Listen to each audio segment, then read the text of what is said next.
মা আছে বলেই কয়টা দিন একটু শান্তিতে থাকতে পারলাম। মা চলে যাবে কালকে, তাই অনেক কষ্ট লাগছে, খারাপও লাগছে। মা ছিল, অনেক দিন আরামে ছিলাম, অনেক দায়িত্বই মার কাঁধে দিয়ে বসেছিলাম, সংসারের সব। তো সাবার পাপা বাজার করে এনেছে, অনেকগুলো বাজার করে এনেছে, মাছ কিনে এনেছে বিশেষ করে। আসলে রাতের বেলায় সাবার পাপা বেশিরভাগ মাছ কেনে, আর আমাদের এখানে হচ্ছে রাতের বেলা মাছের দোকান বসে, আসলে অনেক টাইপের মাছই আনে। আর আমার বাসার তো বেশিরভাগ যারা আমার ভিডিও দেখেন তারা জানেন যে আমার ছেলে এবং আমি রুই কাতল মাছ আমরা অনেক পছন্দ করি। অন্য অন্য নদীর বা হচ্ছে সামুদ্রিক মাছের চেয়ে এই মাছটা বেশি পছন্দ আমাদের মা ছেলের। তো আমাদের জন্য হচ্ছে রুই কাতলটাই বেশি করে এনে দিয়েছে, আর বাসায় মাংস তো আছে। তো হচ্ছে সবগুলো মাছ একসাথে এনেছে। তো এখন কিভাবে হচ্ছে মাছ চিনবে, চেনাটাই টাফ হয়ে গেছে। তো মাকে বলছি হচ্ছে উঠাতে হবে না, রুই কাতল সব একসাথেই রান্না করো, কি সমস্যা? কোনো সমস্যাই হবে না, সবগুলো মাছ একসাথেই একদম সুন্দর করে ধুয়ে তুলে নাও। তো প্রথমে হচ্ছে মাছ এভাবে মা ধুয়ে নিচ্ছিল, তো আমি বললাম এভাবে ধোয়ার চেয়ে মাছটা হচ্ছে একদম সুন্দর করে একসাথে ধুয়ে ধুয়ে রেখে দাও।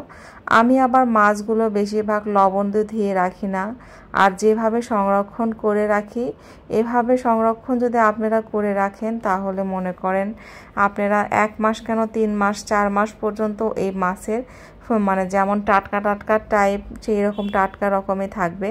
তাই প্রথমে মাছ মা এভাবে ধুয়ে নিল খুব সুন্দর করে। এখানে রুই আর হচ্ছে কাতল মাছ আছে, আর এই মাছের মানে চোখটা মনে হয় আমার দিকে চেয়ে আছে যে তুই কেন ভিডিও করছিস। তো মা চলে যাবে এই জন্য বেশি খারাপ লাগছিল, কালকেই চলে যাবে মা। তো তার আগে বাজার টাজার করে একদম সব কিছু মা রেডি করে দিয়েছে, যেহেতু মেয়ে এখন অনেক অসুস্থ। মানে আমার পরে আমার মেয়ে অসুস্থ হয়ে পড়ে গেছে, মানে বসন্ত চলে গেছে কিন্তু বসন্ত আমাদের পরিবারকে ছাড়ে নাই, এই হলো।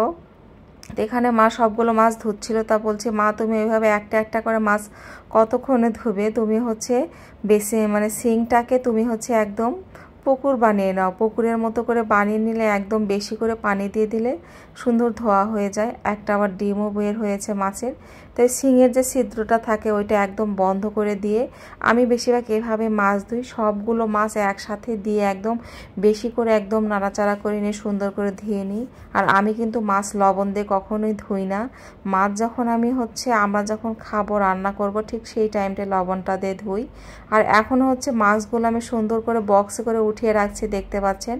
আর বক্সের ভিতর কিন্তু অবশ্যই আমি পানি দিয়ে রাখছি। পানি দিয়ে রাখলে কি হয়, মাছগুলো বরফের ভিতরে থাকে। আর আপনি যদি পলি ব্যাগে মাছগুলো রাখেন, মাছগুলো কিন্তু একদম বেশ কিছুদিন পরে কেমন যেন একটা মানে হলদে হলদে টাইপের কালার হয়ে যায়, আর মাছগুলো খেতে কিন্তু মোটেও ভালো লাগে না, মাছের টেস্টটা নষ্ট হয়ে যায়।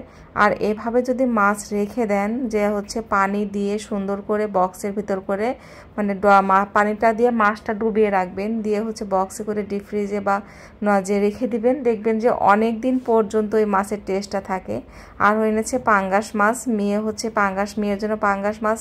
আমারও পাঙ্গাস মাছ ভাজি বেশ ভালোই লাগে এখন। আর হচ্ছে মা আগে গরুর মাংস রান্না করে রেখেছিল, কালকে থেকে তো মা চলে যাবে, এরপর থেকে সংসারে সব দায়িত্ব সব কিছু আমাকে আবার করতে হবে। এই তো সংসারের দায়িত্ব, মা ছাড়া আসলে আপন কেউ নাই, মায়ের মতো কেউ হয় না। সবাই আমার মায়ের জন্য দোয়া করবেন।